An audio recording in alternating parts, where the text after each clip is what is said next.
Bienvenue à toutes et à tous. Pour celles et ceux que je n'aurais pas eu le plaisir de rencontrer, je suis Malik Rajan. J'ai fondé le club il y a maintenant plus de 3 ans. Le club répond aux besoins de plus de 2000 professionnels du pricing en France et d'un réseau plus large en Europe. Si vous n'êtes pas encore adhérent, sachez qu'en le devenant, vous pourrez retrouver en ligne l'intégralité des présentations ainsi que des dizaines d'heures de vidéos, de webinaires et de conférences en présentiel. Et vous aurez également des passes illimitées pour tous nos événements à venir. Le thème d'aujourd'hui est particulièrement important puisque vous nous l'avez demandé à de nombreuses reprises, à juste titre, puisque connaître son positionnement sur le marché est une brique essentielle de la construction du prix. Alors, pour explorer cette brique aujourd'hui, j'ai le plaisir d'accueillir Mine Nguyen, directrice pricing, et Amélie Servet, chef de projet pricing chez Saint-Gobain. Saint-Gobain reviendra dans un premier temps sur son expérience de mise en place d'une veille tarifaire et sur ses recommandations. Dans un second temps, j'accueillerai Denis Houlion, directeur général de Parly. Parly est un leader en France des solutions de veille tarifaire et de solutions d'analyse et d'automatisation autour du pricing. Naturellement, Denis reviendra sur les meilleurs outils à mettre en place pour à la fois mettre en place une veille concurrentielle et piloter sa stratégie prix.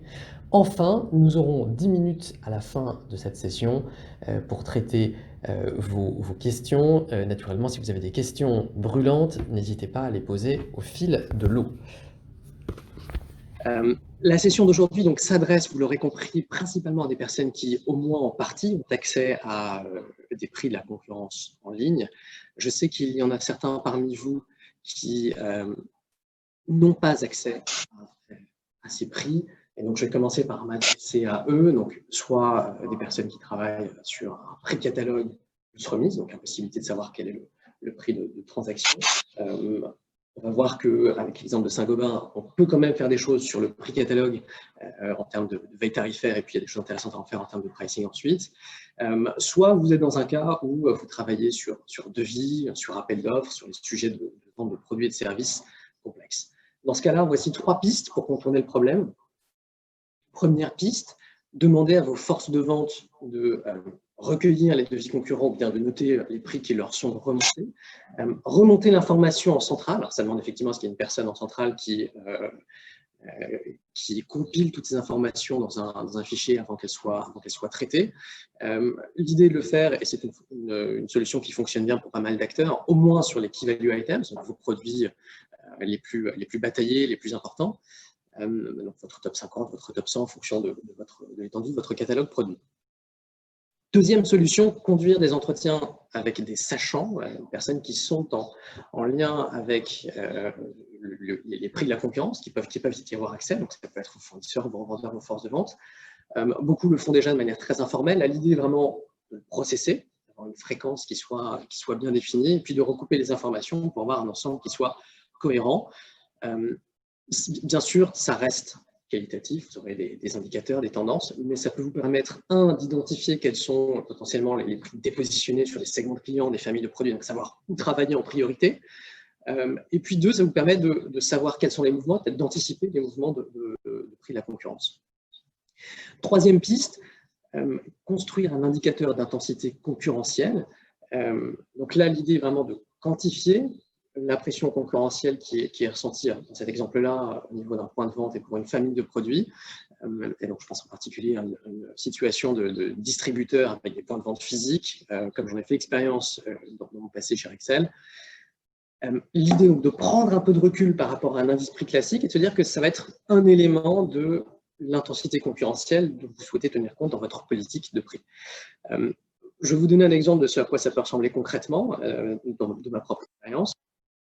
D'abord, l'idée est d'identifier et de localiser les concurrents pour chacun des points de vente. Vous voyez en bleu vos points de vente et en orange ceux de vos concurrents. Ensuite, l'idée est d'identifier les familles de produits qui sont proposées par vos concurrents. Tout le monde n'est pas présent sur l'ensemble du catalogue et vous voyez que par exemple dans l'exemple précis qui est là, il y a beaucoup de disparités entre les différentes familles de produits proposées par les concurrents. Et donc, une intensité concurrentielle qui va être différente par famille de produits. Dernière étape, définir les critères de l'intensité concurrentielle et les pondérer. Alors, je ne rentre pas dans les détails ici de la pondération, mais vous voyez que dans les critères importants, il va y avoir par exemple la taille du point de vente, la distance par rapport au vôtre, la proposition de valeur. Vous faites par exemple de la livraison en J+1 alors qu'un concurrent va faire systématiquement du J+7, donc il va falloir le sous-pondérer. L'image prix, vous savez qu'un concurrent va être beaucoup plus agressif sur les prix que les autres, il est reconnu sur le marché pour ça, et donc il va être surpondéré. Une fois que vous avez fait ce travail, vous allez avoir donc pour chacun de vos points de vente une mesure de l'intensité concurrentielle. Et donc, dans l'exemple qui est là, vous voyez qu'à Dieppe, il y a par exemple une intensité concurrentielle qui est relativement forte. L'intérêt de l'exercice qui a été fait précédemment va être de pouvoir rentrer un peu plus dans le détail par famille de produits. Et donc, vous allez vous apercevoir qu'en fait, à Dieppe, l'intensité concurrentielle est surtout très forte sur l'éclairage et le câblage. En l'occurrence, sur l'outillage, par exemple, vous allez pouvoir donner l'information à vos forces de vente qui vont donc savoir que dans leur corridor de prix, ils vont pouvoir être plus à droite et donc avoir des prix plus élevés. De la même manière, vous, en centrale, vous allez pouvoir utiliser cette information pour, bien sûr, préciser vos recommandations tarifaires et potentiellement sur l'outillage, vous dire que vous allez tester des niveaux de prix qui sont bien supérieurs à ce que vous avez fait jusque-là. Ou bien, et c'est le dernier point, challenger vos forces de vente dans leur prix pratiqué. Si je reprends à nouveau l'exemple de l'outillage, vous allez avoir un vendeur qui va faire du forçage systématique, donc il va déroger au prix recommandé, et vous allez pouvoir lui dire, attends, sur l'outillage, le niveau d'intensité concurrentielle ne justifie absolument pas d'aller chercher des discounts au niveau où tu les donnes, et donc vous allez avoir, et vos chefs d'agence vont avoir des éléments très factuels pour discuter et challenger les recommandations mises en place par vos vendeurs. Voilà pour une première approche sans data. Je vais maintenant passer la parole à Amélie.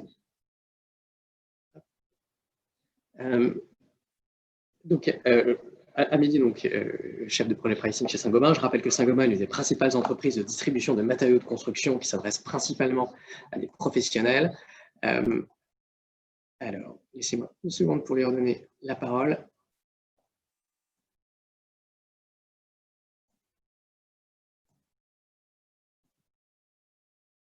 Alors, pour planter le décor, Amélie, est-ce que en quelques mots, tu pourrais nous présenter ton univers produit, tes canaux de vente et tes modèles tarifaires?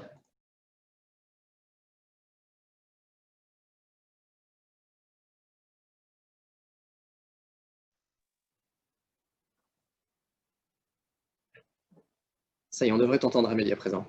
Très bien. Bonjour à tous. Ravie d'être avec vous. Donc,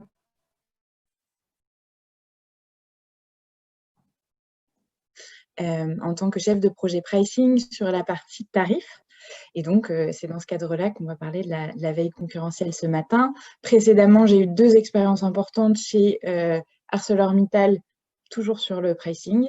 Et j'ai ensuite rejoint Office Depot, chez qui je suis restée pendant 3 ans pour la partie magasin, donc retail d'Office Depot. Voilà. Et donc, aujourd'hui, chez Saint-Gobain Distribution Bâtiment France, donc je m'occupe du tarif. Et pour ça, j'aide les enseignes à travailler leurs tarifs en leur proposant des outils tels que celui de la veille concurrentielle. Merci, merci Amélie. Alors, peut-être pour commencer, avant la mise en place d'une veille tarifaire automatisée, y avait-il déjà une forme de veille tarifaire en place et comment fonctionnait-elle? Alors, tout à fait. Il y avait une forme de veille concurrentielle précédemment chez Saint-Gobain, Distribution Bâtiment France, donc SGDBF. Il faut savoir qu'on a environ 11 enseignes chez nous et c'est principalement des points de vente. Donc, on a environ 2000 points de vente avec des sites web marchands, mais on fonctionne, vu la nature des produits, principalement avec quand même directement les points de vente. On a aussi du coup différents produits en fonction des enseignes, du multispécialiste comme Point P jusqu'aux plus spécialistes, des enseignes plus spécialisées comme Asturienne par exemple. On s'adresse principalement aux petits professionnels et c'est un peu eux le cœur de cible. Sur la veille concurrentielle, précédemment, en fait, on le faisait de manière artisanale. Donc, c'est-à-dire que chaque enseigne gérait elle-même les relevés de prix.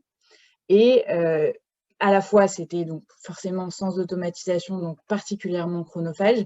Et puis, on faisait face à 3 types de problématiques qui renforçaient encore le temps de traitement. C'était à la fois le fait de devoir localiser potentiellement son point de vente. C'est-à-dire que sur nos produits, on n'a pas nécessairement, que ce soit nous ou nos concurrents, les mêmes prix de vente en fonction des localisations. Donc, sur un site concurrent ayant des points de vente physiques, par exemple, cela va demander à chaque fois de se relocaliser pour avoir les prix de la zone géographique souhaitée. Donc, du coup, ça rallonge nécessairement le temps de traitement. Ensuite, sur certains produits, on va faire face à des problématiques de quantité ou bien de produits qui sont dans des packaging différents. Et dans ce cas, il va falloir faire de la conversion ou recalculer le prix en fonction, nous, de notre packaging ou de notre unité de vente. Donc, on va se rajouter une autre étape, une fois qu'on aura récupéré le prix, pour s'assurer qu'on a bien exactement la même unité de vente et donc que les prix relevés sont comparables. Donc là, ça va rajouter une étape supplémentaire dans du traitement manuel. Et enfin, on peut souhaiter aussi suivre des articles chez des concurrents qui sont des produits similaires. Donc, par exemple, ça s'adresse surtout sur des produits de MDD, où on va se dire qu'on souhaiterait pouvoir suivre le produit équivalent en MDD chez un concurrent. À ce moment-là, on va donc devoir identifier ce produit et à chaque fois faire attention à ce qu'il ait bien les mêmes caractéristiques. Donc, il faut suivre un listing potentiellement à part et à chaque fois bien vérifier qu'on est sur un produit identique puisqu'on ne pourra pas l'identifier par l'EAN. Et cette problématique de l'EAN peut se retrouver sur certains sites où en fait l'EAN ou la référence fournisseur ne sont pas présents. Et à ce moment-là, ça va être difficile de pouvoir accéder à notre produit. Et donc, le temps de recherche va être forcément allongé. Donc, le traitement manuel peut être en effet extrêmement chronophage. D'accord. Donc, on comprend naturellement que, compte tenu du temps de traitement manuel que cela demande, tu as décidé, enfin, Saint-Gobain avait décidé à l'époque de passer sur une veille tarifaire automatisée. Est-ce que tu peux nous rappeler quelles sont les étapes clés avant de mettre une veille tarifaire automatisée, puisque en fait, on a souvent tendance à penser que c'est du plug and play, ça se fait de manière immédiate. En réalité, ce n'est pas le cas, c'est beaucoup plus complexe. Est-ce que tu peux nous en parler? Bien sûr. Alors, la première chose, je pense, c'est en effet d'avoir les clés de ce qu'on a fait au niveau manuel. Parce que ce qu'on a travaillé finalement de manière un peu plus artisanale va nous servir ensuite à le développer de façon plus automatisée. Si jamais ce n'est pas le cas, ce n'est pas grave, mais il faut reprendre un peu les règles qu'on avait mises en place quand on avait travaillé de manière artisanale pour suivre la même chose. C'est-à-dire que le premier point, c'est bien sûr de déterminer sa liste articles. Donc, on ne va pas forcément souhaiter suivre tous les articles. Tout d'abord parce que quand on est sur des périmètres tels que chez nous, on a un périmètre d'articles extrêmement vaste et ce n'est pas forcément percutant de tous les suivre. D'abord, ça va avoir un impact sur le coût et puis ça va avoir un impact sur la pertinence parce que plus on a d'articles, plus il va falloir derrière que ce qu'on met en place nous permette réellement d'avoir un impact sur nos tarifs ou sur nos prix promotion. Donc, la première chose, c'est cette liste d'articles, savoir la déterminer. Donc, on reverra peut-être plus précisément les points ensuite.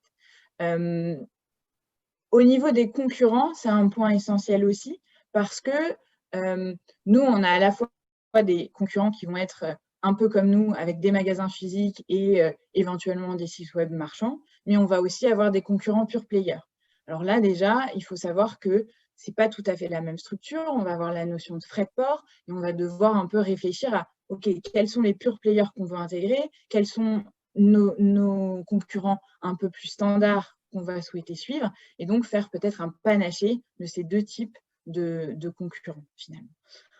Ensuite, il faut aussi qu'on s'intéresse à leur profondeur de gamme parce que de la même façon, rajouter énormément de concurrents, ça va alourdir notre façon de travailler ensuite et d'exploiter les résultats. En plus, ça aura là aussi un coût. Donc, c'est important d'avoir une liste qui soit pertinente, percutante sur les concurrents.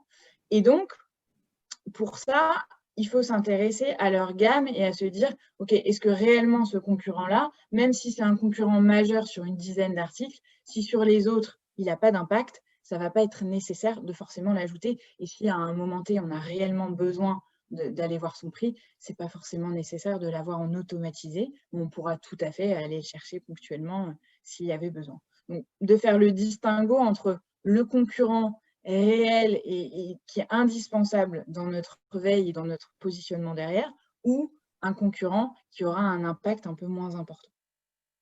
Okay. Donc, leur position sur le... Après, ces deux points-là, articles et concurrents, sont liés aussi aux objectifs, c'est-à-dire à qu'est-ce qu'on souhaite faire de cette veille.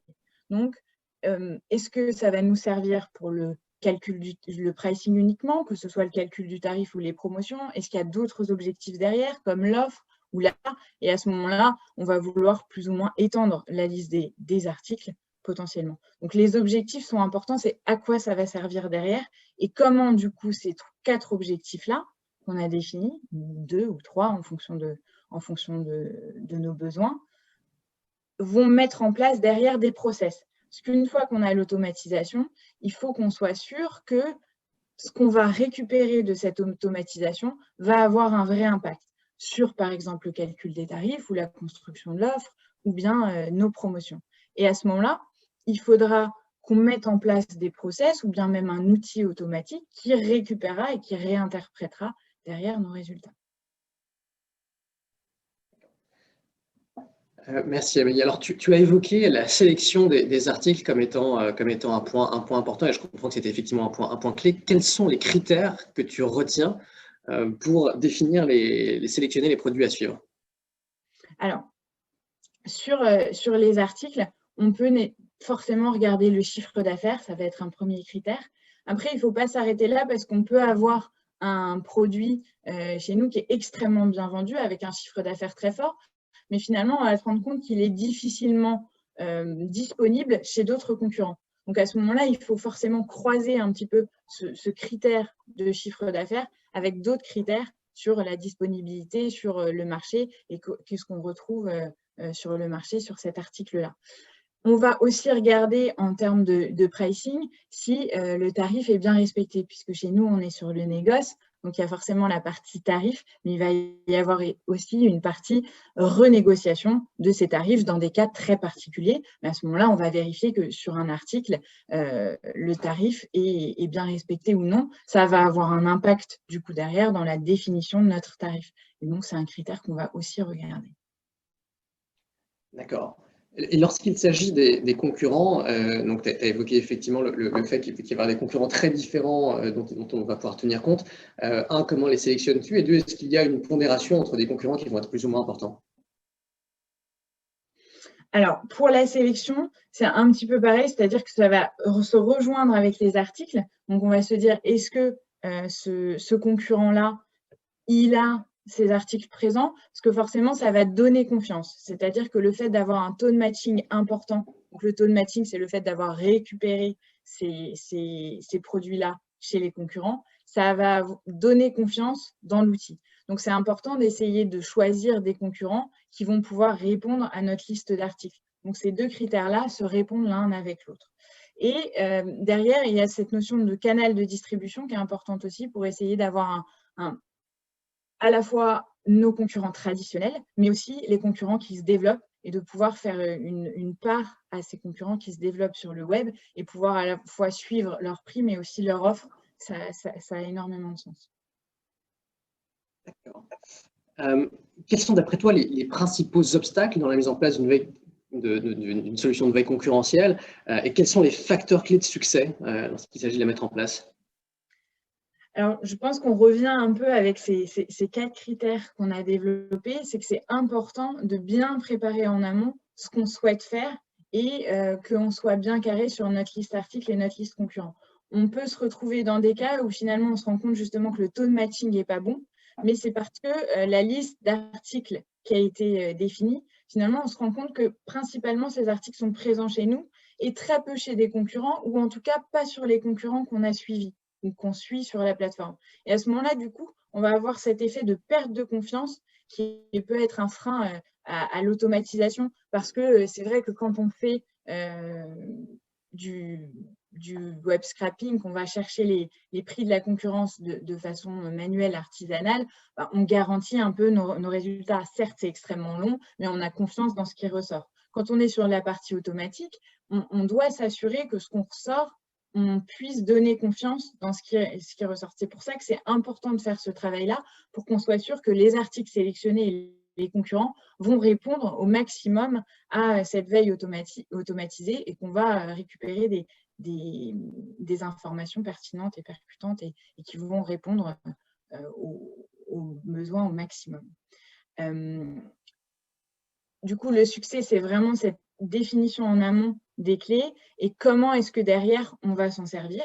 Et après, il y a une partie formation qui est extrêmement importante aussi des équipes pour les accompagner sur l'utilisation de la plateforme et qu'elles puissent être autonomes pour récupérer un maximum d'informations, que ce soit ponctuellement ou en masse. D'accord. Alors, ensuite, une fois que tu as récupéré ces informations, comment est-ce que ces données sont utilisées dans la politique tarifaire?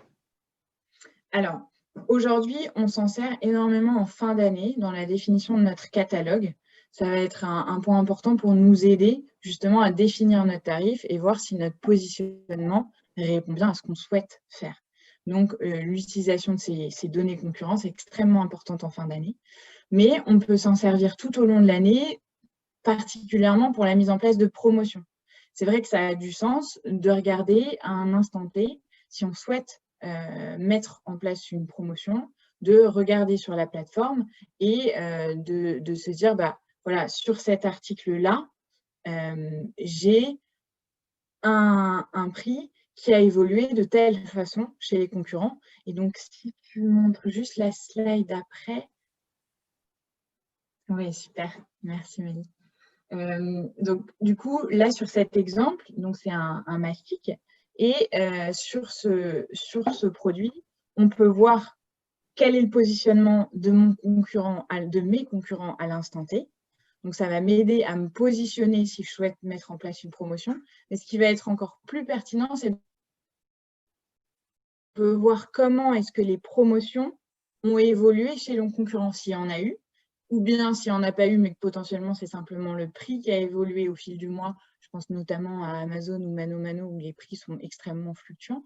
Ça nous permet de voir comment ça évolue et si du coup notre prix promotionnel, comment on l'articule par rapport à ça. Donc, dans le cadre d'une mise en place d'une promotion, ça a énormément de sens de pouvoir regarder la plateforme et s'en inspirer. On a deux autres points qui sont aussi importants et qui peuvent être pertinents dans l'utilisation des informations qui ressortent de la plateforme, c'est sur la construction de l'offre. C'est-à-dire qu'on peut s'intéresser à voilà, qu'est-ce que les concurrents ont comme produit et que nous n'avons pas, ou inversement, mais surtout éventuellement dans ce sens-là pour la construction de l'offre. Et enfin, sur nos prix d'achat, on peut aussi s'interroger en fonction de ce qu'on retrouve sur la plateforme comme prix, sur le positionnement de nos prix d'achat. D'accord. Merci, merci beaucoup Amélie. Je vais maintenant passer la parole à Denis. On va se mettre dans la peau d'un pricing manager d'une division de Saint-Gobain qui s'apprête à démarrer une promotion sur une famille de produits, en l'occurrence sur une perceuse Bosch.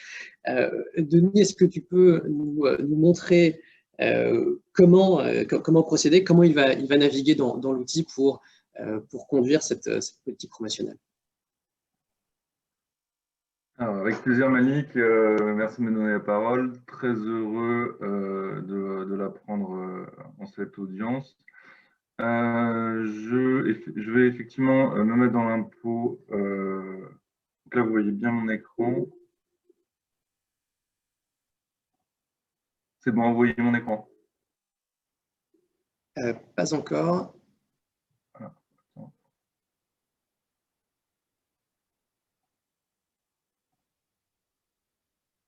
C'est bon. Super. Donc, voilà, donc je suis Denis Ollion, effectivement le DG associé cofondateur de Parly. Donc, si on se met dans l'impôt d'un pricing manager Saint-Gobain, je vais vous présenter une plateforme qui est bien sûr simulée, fictive. Je ne vais pas dévoiler des secrets de fabrication de Saint-Gobain. Ce que je vous propose du coup, c'est de se mettre dans la peau, dans cette simulation d'un pricing manager Saint-Gobain.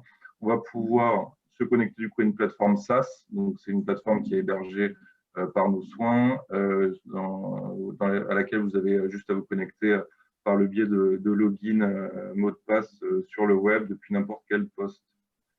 On va arriver sur un dashboard en fait, qui va en tout premier lieu, qui va prendre cette forme-là, qui va nous permettre d'avoir un positionnement global de notre assortiment. Tiens, d'ailleurs, sur une configuration. Là, je vais passer sur tous les produits, tous les concurrents, qui est la configuration par défaut. Donc là, on voit par exemple que dans ce cas de figure, on a 8 concurrents surveillés, 719 produits en commun, une répartition plutôt favorable du prix, des écarts qui des fois vont être assez importants. On voit que par exemple, il y a jusqu'à 30% d'écart sur 11% des produits. Ça, alors c'est pas une fois de plus, on n'est pas les données bien sûr au Saint-Gobain, mais ça, c'est des choses qui sont assez représentatives finalement d'un catalogue qui n'est pas travaillé en amont. C'est-à-dire qu'on va avoir des dépositionnements et des positionnements favorables, mais de façon excessive. Un catalogue qui va le plus être travaillé va ressembler plus à une gaussienne, avec du coup une partie entre moins 10% et plus 10%, beaucoup plus importante, et donc une courbe recentrée. On va avoir sur la droite, du coup, le positionnement par concurrent. Donc là, on va avoir, une fois de plus dans ce cas fictif, des Lebonix, des Mabeo, des Le Gallé. On va avoir, du coup, le positionnement, donné tout à fait effectivement, le positionnement sur chacun des sites. Donc là, par exemple, si on regarde sur Mabeo, on voit qu'on a 45% des produits de notre catalogue qui ont un commun avec Mabeo. Donc là, on voit qu'il y en a 489 en l'occurrence qui sont dépositionnés. On va pouvoir cliquer sur la partie rouge, se retrouver dans la liste en fait de produits qui nous intéressent, qui est du coup plus cher que Mabeo, avoir un retraitement potentiellement massif aussi. On peut faire un export Excel de la liste pour le partager en interne.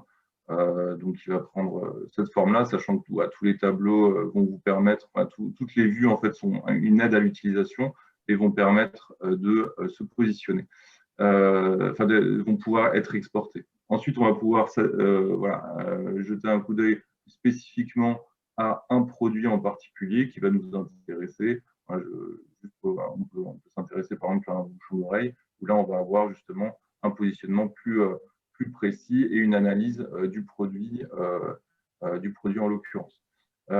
Si on revient sur cette plateforme, on va avoir, si on se met dans l'impôt d'un pricing manager, souvent on a des catégories spécifiques en tête. On va gérer en fait notre catalogue par catégorie. Donc ça va prendre une forme assez simple en fait. On va pouvoir aider le pricing manager avec la possibilité de créer des segmentations. Et donc là, du coup, si on s'intéresse par exemple à l'outillage, on va pouvoir créer notre configuration outillage, choisir éventuellement nos concurrents intéressants, pour en retirer 2 par exemple, le faire par channel, c'est assez intéressant pour reprendre les éléments évoqués par Amélie. On va pouvoir choisir nos produits par catégorie, par marque. Et donc là, on a dit qu'on crée une plateforme outillage et donc créer cette plateforme outillage. Donc là, en fait, ce qui va se passer, c'est qu'on va créer une segmentation spécifique à l'outillage. C'est une configuration dynamique. Si demain, on a de la rotation de SKU sur notre partie outillage, elle sera dynamiquement intégrée. On peut aussi le faire par product list. Donc là, c'est juste intégrer des SKU fixes qui peuvent représenter notre top 50, par exemple. Donc là, la configuration est créée. Si on revient sur le dashboard, du coup, on va pouvoir visualiser la nouvelle configuration qu'on vient de créer et du coup voir en fait que maintenant on n'a plus que 140 produits en commun. On voit que le positionnement est différent et d'ailleurs on voit qu'il est moins bon. Alors c'est même si c'est des données fictives, pour le coup c'est assez représentatif de la réalité, l'électroportatif étant très souvent de la concurrence, et donc du coup on va se retrouver moins bien positionné, et on va pouvoir voir les positionnements de chacun de nos concurrents. Je vais vous présenter, alors, après la plateforme, une fois que ce dashboard a été évoqué, va avoir plusieurs axes, hein, donc que ce soit les analyses d'assortiment des concurrents, on va pouvoir voir par exemple le détail des marques distribuées par nos concurrents, et le drill down, en fait la ventilation de chaque marque dans la représentativité de chaque marque dans le catalogue des concurrents, la possibilité d'avoir toutes les données de tous nos produits en concurrence, et également en fait la possibilité par exemple d'aller analyser, je vais vous présenter juste ces deux parties-là, une catégorie spécifique. Donc là, on est dans notre catégorie outillage, hein, donc on va uniquement avoir l'outillage, mais ce qui est intéressant, c'est qu'on va pouvoir du coup avoir l'analyse du sous-segment outillage. Donc là, en fait, de pouvoir analyser tout ce qui va être caisse à outils, clés, consommables, divers, qui sont en fait les différentes composantes de notre catégorie outillage. Et donc là, par exemple, si on parlait des machines électroportatives, si on clique dessus, on va pouvoir directement voir tous les électroportatifs, toutes nos marques, hein, Bosch, DeWalt, etc. Ça va être possible de filtrer par ce biais-là. On va pouvoir avoir la possibilité d'analyser tous nos positionnements. Si on prend par exemple la perceuse à percussion dont on parlait tout à l'heure, il y a d'autres moyens d'y aller par recherche plus spécifique, par recherche par SKU, par recherche dans la marque. Et si on reprend cette perceuse à percussion, on va se retrouver du coup avec la fiche produit, le positionnement, l'historique de prix, donc là qui est plat puisque c'est une plateforme stimulée, mais du coup qui va montrer les différents historiques de prix et les différents matchings trouvés sur le site, avec le display en termes d'image, qui est des fois différent, et aussi la description courte, longue, la catégorisation des concurrents. Pour finir sur ce point-là, donc pour présenter un autre des rapports, il y en a plusieurs, il y a notamment la possibilité de créer des alertes personnalisées, mais si on regarde un autre des rapports, celui des marques, on va toujours dans cette catégorie outillage dans laquelle on est, pouvoir identifier quelles sont les marques en fait, qui sont plus ou moins bien positionnées sur le marché, et finalement voir si on est systématiquement mal positionné sur telle ou telle marque, avoir la possibilité d'avoir une discussion avec son fournisseur et avoir des éléments très concrets à lui donner. Donc là, on voit que Bosch, dans ce cas de simulation, est mal positionné. Si on clique dessus, en fait, on va avoir tous les cas de figure dans lesquels on a un des positionnements sur un des produits Bosch. Et donc, on va pouvoir analyser ça et en parler à notre acheteur pour finaliser le point. Merci, Denis. Alors, quelle est l'étape d'après? Est-ce que l'outil propose des recommandations prix et comment est-ce que le pricing manager navigue dans l'outil pour mettre en place et piloter ces recommandations? Alors, effectivement, on a une capacité en fait dans les exports en masse que je vous ai montré à intégrer tout simplement des préconisations de prix. Alors, en fait, on a le niveau 0 hein, du repricing, c'est ce qu'on appelle stratégique décision chez nous. Le niveau 0, c'est simplement les prix à baisser, les prix à augmenter. Prix à baisser, je ne suis pas le moins cher du marché. Donc là, je suis représenté par le triangle noir, mes concurrents par des plots bleus. Plot bleu à droite, des concurrents plus chers, plot bleu à gauche, des concurrents moins chers.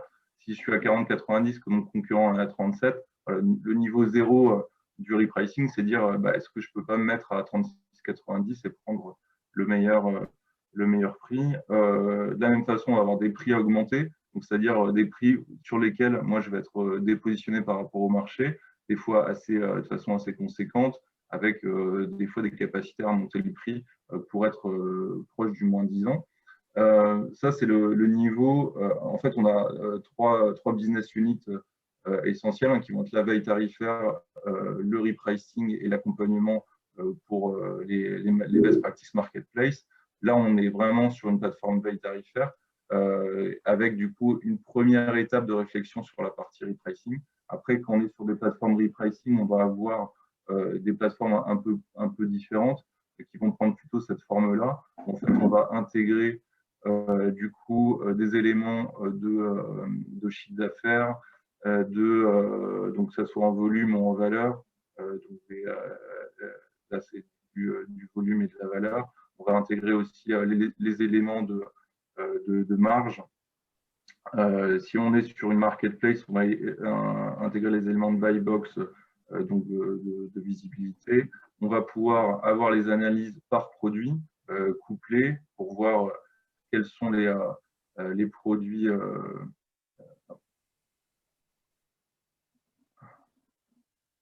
Voilà, les analyses par produit.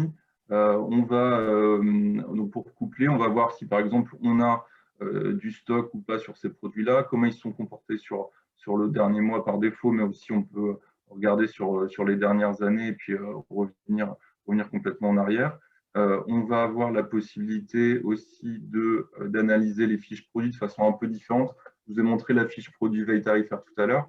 Là, elle prend à peu près la même forme, si ce n'est que là, on va avoir du repricing qui va entrer en jeu. Et donc, du coup, on va agréger aussi les données de stock et les données de vente.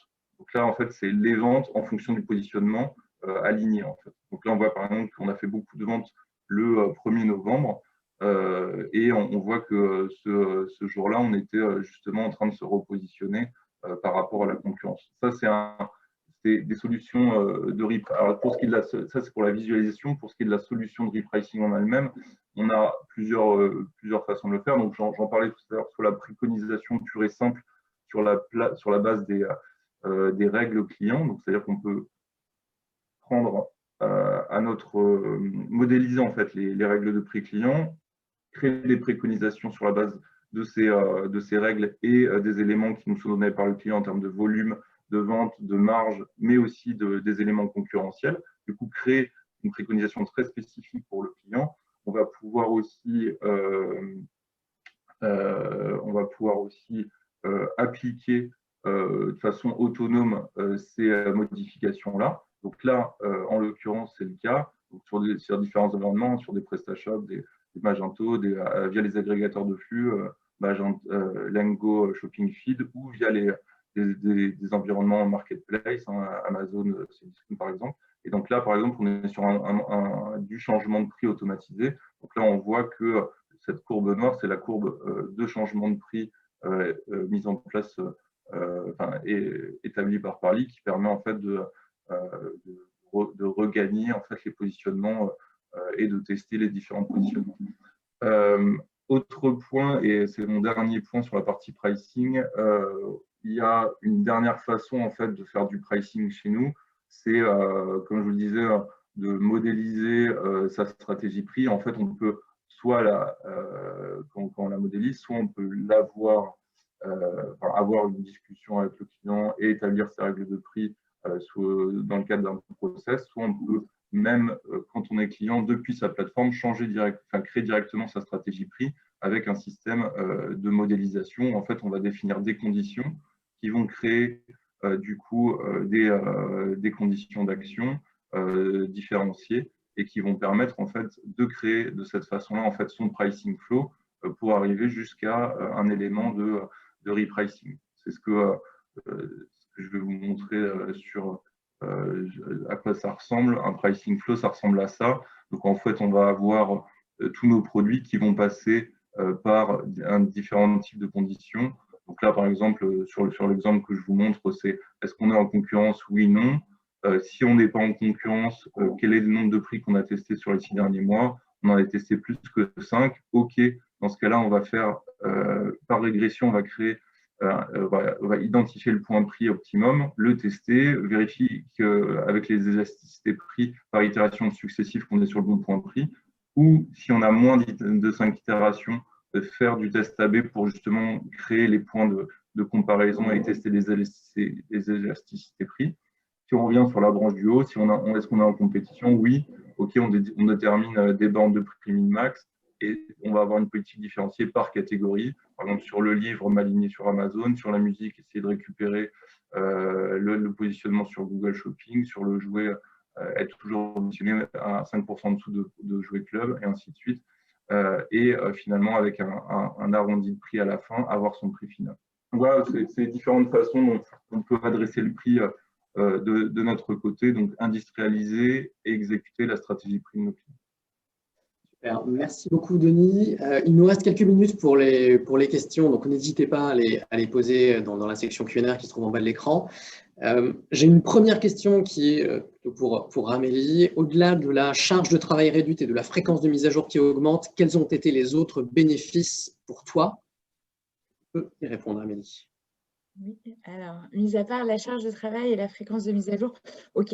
Les bénéfices, je pense, c'est clairement d'industrialiser cette logique et donc de couvrir un ensemble de besoins. Donc, à la fois le catalogue, les promotions, éventuellement l'offre, et en fait, de mettre en place vraiment des méthodes, des process qui soient clairs sur l'ensemble de ces volets. Et donc, le bénéfice, je pense que si on ne passe pas par de l'automatisation et donc un gain de temps, ça va être difficile de vraiment couvrir ces volets-là et de réussir complètement à prendre en compte la concurrence dans ces différents volets. Alors que quand on est sur de la partie manuelle, forcément, c'est bien plus compliqué. Donc, finalement, le gain de temps permet derrière de mettre en place des process qui vont nous permettre d'optimiser notre tarif, nos promotions, notre prix d'achat. Donc, c'est derrière les résultantes, finalement, de ce gain de temps qui sont plus efficaces. Merci Amélie. Alors, dans la continuité de cette question, une question sur l'impact chiffré qu'on peut attendre suite à la mise en place d'un tel outil. Alors, peut-être plus pour Denis, mais n'hésite pas Amélie également. Denis, je sais que tu as fait ce travail dans un grand nombre de fois dans différents secteurs. Quel est ton avis sur la question? Sur l'impact chiffré? Oui. Alors, en fait, l'effet de levier, il est essentiellement lié à l'exploitation de la data. Je pense que ça a été très bien dit par Amélie.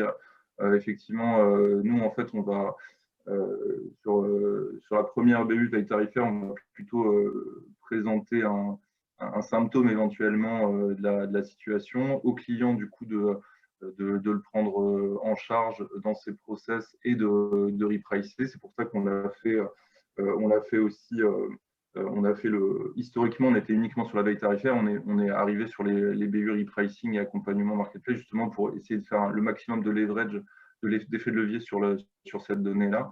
Après, les effets de levier, ils sont, les bénéfices sont assez variés suivant les secteurs d'activité également, sur lesquels on va avoir des sensibilités prix différentes, parce qu'on va travailler également, on va travailler dans le retail assez largement, dans tous les domaines du retail.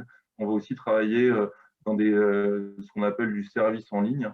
Donc, on va travailler par exemple dans la partie location de places de parking, dans tout ce qui va être aussi tourisme, hôtellerie, restauration, sur lesquels en fait l'impact peut être encore plus fort avec des phénomènes de yield qu'on a besoin de déstocker en fin de session. Après, quand on utilise du repricing sur les marketplaces, où c'est le plus sensible et le plus visible, ce qu'il faut savoir, c'est que dans certains cas de figure, on va changer jusqu'à 500 000 prix par jour sur des catalogues de 10 000 références. Donc, c'est là où les vents de la concurrence sont les plus forts. On peut avoir des variations qui vont aller de plus 10 au maximum, ce qu'on a vu, plus 300% de croissance des ventes quasiment du jour au lendemain quand on devient le meilleur acteur sur le marché. Merci Denis. Alors on va prendre une toute dernière question, et on est déjà au terme du temps qu'on s'est donné. On va prendre 1 ou 2 minutes pour y répondre. C'est une question de William Duchâtel de Total Lubrifiant pour Amélie. Donc Total Lubrifiant utilise aussi la solution développée par Parly. Du côté de Saint-Gobain, comment vous organisez-vous pour l'exploitation des données collectées qui sont nombreuses? Est-ce le travail d'un business analyst dédié, d'un e-commerce channel manager ou autre? Alors, du coup, comme on a plusieurs enseignes, ça va être réparti donc, déjà dans les enseignes et on va avoir plusieurs utilisateurs. Donc, il peut en effet y avoir un business analyst qui va s'occuper d'agréger un peu toutes les infos pour en ressortir le maximum. Mais on va aussi avoir directement les chefs de marché ou le responsable pricing chez nous qui va interagir directement sur la plateforme. Donc, on peut avoir les deux. On peut en effet avoir un business analyst en fonction des enseignes et aussi directement les responsables pricing ou les chefs de marché dans le cadre de promotion. Super, merci beaucoup Amélie. Il me reste à vous remercier, Denis et Amélie, pour vos interventions. Il y a eu d'autres questions auxquelles on n'a pas eu le temps de répondre, mais sachez qu'elles seront transmises aux intervenants et qu'on prendra le soin de répondre à chacun d'entre vous. Si vous êtes en train de penser à des questions que vous n'avez pas eu le temps de poser, évidemment, envoyez-les nous, elles seront de la même manière transmises et traitées. On vous retrouvera avec grand plaisir le 26 novembre prochain pour une session un peu plus longue, avec cette fois-ci des tables rondes pour échanger également entre vous. Une dégustation de vin digital avec des coffrets de dégustation qui vous seront envoyés par la poste. Donc, on va pouvoir combiner confinement et malgré tout échange et dégustation. D'ici là, je vous souhaite à tous une très bonne journée, bon courage avec le confinement et prenez bien soin de vous. À bientôt. Merci beaucoup. Merci Malie. À bientôt. Merci, à bientôt.